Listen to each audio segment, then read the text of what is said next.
Hello guys, welcome back to another video. तो guys इस video में हम लोग एक रियल एस्टेट पेनी स्टॉक के बारे में डिस्कस करने वाले हैं। कंपनी के अगर फंडामेंटल्स के बारे में डिस्कस करें तो ये कंपनी लास्ट 52 वीक में करीब 290% के आसपास की रिटर्न दे रही है। उसके साथ साथ इस कंपनी में 70% पैसा जो है वो प्रोमोटर्स का लगा हुआ है।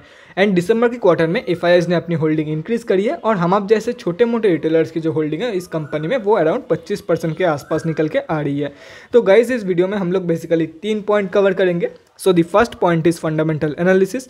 यहाँ पे हम लोग देखेंगे कि कंपनी कौन सी है एंड कंपनी फंडामेंटली कैसी है for short term trade and long term investment purpose.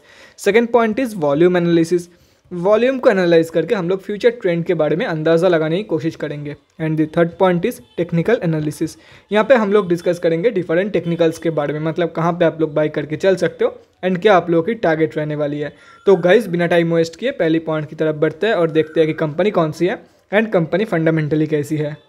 तो गाइज यहाँ पे आप लोग कंपनी का नेम देख सकते हो, पर्सनल डेवलपर्स लिमिटेड। कंपनी की नेम से ही पता चल रहा है कि ये बेसिकली एक रियल एस्टेट कंपनी है एंड कंस्ट्रक्शन से रिलेटेड कामकाज करती है। अगर कंपनी के बारे में आप लोगों को कोई भी चीज़ डिटेल में जाननी है तो कंपनी के वेबसाइट में जाके आप लोग डेफिनेटली चेक कर सकते हो। कंपनी बहुत BSE एंड NSE में लिस्टेड है। मार्केट कैप के बारे में डिस्कस करें तो 631 करोड़ के आसपास की मार्केट कैप है कंपनी की। स्टॉक की PE यहाँ पे मेंशन्ड नहीं है। ROCE 0.86% है and return on equity negative 108% के आसपास निकल के आ रही है। बुक वैल्यू से काफ़ी ऊपर ट्रेड कर रही है। लास्ट 6 मंथ्स की रिटर्न अराउंड 10.7% है एंड लास्ट 3 साल की जो सेल्स ग्रोथ है अराउंड 23% के आसपास निकल के आ रही है। अगर यहाँ पे 1 साल की अप्रॉक्सीमेट रिटर्न कैलकुलेट किया जाए तो वो करीब 288.57% के आसपास निकल के आ रही है एंड कंपनी डिविडेंड नहीं देती है। फेस वैल्यू 5 की है एंड प्रोमोटर्स की होल्डिंग 35.8% के आसपास प्लेज हो रखी है। प्रोज एंड कॉन्स के बारे में डिस्कस करें तो प्रोज में सिर्फ एक ही पॉइंट है कि company is expected to give good quarter, और अगर कॉन्स में डिस्कस करें तो बुक वैल्यू से काफ़ी ऊपर ट्रेड कर रही है। Company has low interest coverage ratio. Last 3 साल की जो रिटर्न ऑन इक्विटी है वो नेगेटिव 42% के आसपास है। Contingent liabilities of 1097.62 crore. Promoters की होल्डिंग 35.81% प्लेज हो रखी है। Earnings include an other income of 45.22 crore. Company has high debtor days of 338.71 days. अगर क्वार्टरली रिजल्ट के बारे में डिस्कस करें तो बेसिकली एक लॉस मेकिंग कंपनी रहने वाली है, जैसे कि आप लोग यहाँ पे देख सकते हो। हर एक क्वार्टर में कंपनी लॉस ही देती है। हाँ, अगर कभी प्रॉफिट दिया होगा तो मुझे पता नहीं, क्योंकि यहाँ पे रिकॉर्ड में भी अवेलेबल नहीं है, रिकॉर्ड में भी लिखा हुआ नहीं है। जितना रिकॉर्ड अवेलेबल है उसके अकॉर्डिंग कंपनी एक लॉस मेकिंग कंपनी है। और अगर यहाँ पे ईयर ऑन ईयर बेसिस की रिजल्ट देखा जाए तो करंट TTM में कंपनी 344 करोड़ के आसपास की लॉस दे रही है। तो बाय द एंड ऑफ 2022 के फाइनेंशियल ईयर अगर कंपनी मार्च क्वार्टर में भी लॉस देती है तो 400 करोड़ के आसपास की लॉस एक्सपेक्ट कर सकते हो फ्रॉम दिस कंपनी। अगर बैलेंस शीट के बारे में डिस्कस करें तो कैसे यहाँ पे देख सकते हो बैलेंस शीट की हेल्थ भी कुछ खास नहीं है। कुछ खास क्या मतलब बेकारी है। कंपनी की रिजर्व और भी ज़्यादा नेगेटिव की तरफ जा रही है और कंपनी कर्जे पे कर्जा लिया जा रहा है। देख सकते हो यहाँ पे पहले ये जो मार्च क्वार्टर है वहाँ पे 3270 करोड़ के आसपास की डेट थी कंपनी के पास। सितंबर की क्वार्टर में वो इंक्रीज होकर 3641 हो गया है। हाँ, अगर रिजर्व भी पॉजिटिव में जाता तो एक बात होती कि हाँ रिजर्व में इंप्रूवमेंट देखने को मिल रही है, डेट लिया जा रहा है, ठीक है। लेकिन यहाँ पे पूरा उल्टा हो रहा है। रिजर्व को पॉजिटिव की तरफ इंक्रीज होना चाहिए था, जबकि यहाँ पे डेट इंक्रीज हो रही है एंड डेट को कम करके रिजर्व को इंक्रीज करना चाहिए था और यहाँ पे रिजर्व भी कम हो रही है। यहाँ पे देख सकते हो, यहाँ पे मतलब पूरा उल्टा हो रहा है। बैलेंस शीट की हेल्थ बहुत ही ज़्यादा खराब है। कैश फ्लोज के रिगार्डिंग कोई भी लेटेस्ट अपडेट नहीं है, तो डायरेक्टली चलते हैं शेयर होल्डिंग पैटर्न की तरफ। तो गाइज यहाँ पे हम लोग आ चुके हैं कंपनी की शेयर होल्डिंग पैटर्न में। अगर देखा जाए तो यहाँ पे साफ देख सकते हो एफआईआईज जो है वो लास्ट 2 क्वार्टर से 0.01% की बाइंग कर रही है। तो देखो आप लोगों को लग रहा हो कि 0.01% क्या है, क्या मतलब इतना छोटा अमाउंट, लेकिन अगर क्वांटिटी वाइज देखा जाए तो ये बहुत ही बड़ी क्वांटिटी, मतलब बहुत ही बड़ी अमाउंट निकल के आ जाती है, बहुत ही बड़ी क्वांटिटी निकल के आ जाती है। परसेंटेज में भले ही आप लोग कम लग रहा होगा लेकिन क्वांटिटी वाइज बहुत ही ज़्यादा बड़ी है और ये माल पब्लिक से उठाया गया है। अगर पब्लिक में डिस्कस करें तो गाइस यहाँ पे देख सकते हो 2-3 बड़े रिटेलर का होल्डिंग है कंपनी में। अगर ये 2-3 बड़े रिटेलर का होल्डिंग कैलकुलेट करते हो तो हम आप जैसे छोटे मोटे रिटेलर की जो होल्डिंग है वो अराउंड 25.51% के आसपास निकल के आ रही है। अभी कंक्लूजन पे आते हैं कि कंपनी एक्चुअली कैसी है for short term trade and long term investment purpose. पहले शॉर्ट टर्म के बारे में डिस्कस कर लेते हैं। देखो शॉर्ट टर्म के लिए मैं बिल्कुल भी रिकमेंड नहीं करने वाला हूँ, क्योंकि कंपनी एक ऊपर से एक लॉस मेकिंग कंपनी है तो फंडामेंटली कुछ ठीक ठाक नहीं है। ऊपर से बैलेंस शीट का भी हेल्थ बहुत ही ज़्यादा खराब है और उसके ऊपर से लास्ट 6 मंथ्स की जो रिटर्न है वो लगभग 11% के आसपास है। तो अगर किसी ने 7 महीने पहले या तो फिर 8 महीने पहले बाय किया होगा तो उसे तो या तो फिर लॉस हो रहा होगा या तो फिर ये 10% के आसपास के रिटर्न बेकार में, waste of time, waste of money. इससे अच्छा कोई ब्लू चिप कंपनी में पैसा लगा देता वो बंदा तो उसे प्रॉफिट हो रहा होता।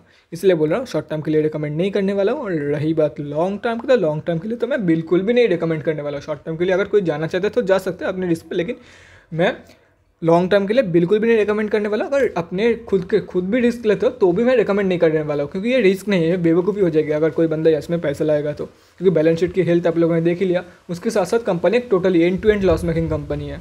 लास्ट प्रॉफिट कब दिया था किसी को नहीं पता है, इसलिए बोल रहा हूँ, बाकी आप लोगों के ऊपर है। तो गाइज़ ये तो हो गया हमारा फर्स्ट पॉइंट। अभी हम लोग बढ़ते हैं हमारे सेकंड पॉइंट की तरफ और देखते हैं कि फ्राइडे के दिन कंपनी में क्या हुआ था बेसिकली।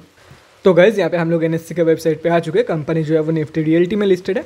एंड अगर फ्राइडे के बारे में डिस्कस करें तो करीब 2.5 लाख के आसपास की क्वांटिटी में ट्रेड लिया गया है, जिसका वैल्यू 36.4 लाख रुपीज़ के आसपास निकल के आ रही है। पेंडिंग ऑर्डर क्वांटिटी के बारे में डिस्कस करें तो 28,750 बाइंग ऑर्डर पेंडिंग है 14.5 रुपये के प्राइस पॉइंट पे। और यहाँ पे डिलीवरी परसेंटेज अपडेटेड नहीं है, जैसे कि आप लोग यहाँ पे देख सकते हो। तो कुछ कह नहीं सकते कि कितने क्वांटिटी में ट्रेड लिया, मतलब कितना क्वांटिटी डिलीवरी में ट्रेड लिया गया है, कितना डिलीवरी वेल क्वांटिटी में ट्रेड लिया गया है एंड कितने क्वांटिटी में इंट्राडे ट्रेड लिया गया है। तो अभी हम लोग को चेक यही करना है कि ये जो 2.5 लाख के आसपास की ओवरऑल वॉल्यूम है कंपनी की, क्या ये कंपनी की एवरेज वॉल्यूम है, एवरेज से कम है या एवरेज से ज़्यादा, और वो हम लोग को पता लगेगा NSE के डेली चार्ट पे। तो गाइस बिना टाइम वेस्ट किए NSE के डेली चार्ट की तरफ बढ़ते हैं और देखते हैं कि ये वॉल्यूम का क्या सीन है। एंड उसके साथ साथ हम लोग ये भी देखेंगे कैसे आप लोग प्रॉफिट एंजॉय कर सकते हो from swing trading in this company. तो गाइज यहाँ पे हम लोग आ चुके हैं NSE के डेली चार्ट पे। यहाँ पे फ्राइडे की परफॉर्मेंस आप लोग देख सकते हो। फ्राइडे को कंपनी 1.4% अप थी, 14.5 रुपये के आसपास कंपनी अभी ट्रेड कर रही है। और रही बात कंपनी की वॉल्यूम की, तो गाइज यहाँ पे देख सकते हो ऑलमोस्ट एवरेज वॉल्यूम में निकल के आई है, बट हम लोग को डिलीवरी परसेंटेज नहीं पता है, तो कुछ कह नहीं सकते कि वॉल्यूम की स्ट्रेंथ कैसी है कंपनी में। तो गाइस अगर स्विंग ट्रेडिंग लेवल्स के बारे में डिस्कस कर रहा हूँ तो पहले ही मैं बोल देता हूँ, यहाँ पे जितने भी सारे स्विंग ट्रेडिंग लेवल्स है, अगर पहले ही स्क्रीनशॉट लेके रखना चाहते हो, मतलब सभी के सभी लेवल्स की एक बार स्क्रीनशॉट लेके रखना चाहते हो तो पहले ही रख लो, क्योंकि बाद में मैं जब इसको डिटेल में एक्सप्लेन करूँगा तब मैं ये चार्ट को एक्सपेंड करूँगा तो सभी के सभी लेवल्स आप लोगों को नहीं दिखेगा। अगर नोट डाउन करना है तो भी कर लो, अगर स्क्रीनशॉट लेना है तो भी स्क्रीनशॉट ले लो। मैंने करंट मार्केट प्राइस को इरेज कर दिया ताकि बाद में कोई भी कन्फ्यूजन ना हो रिगार्डिंग द लेवल्स। अभी मैं चार्ट को एक्सप्लेन कर रहा हूँ तो पॉज करके ले लेना।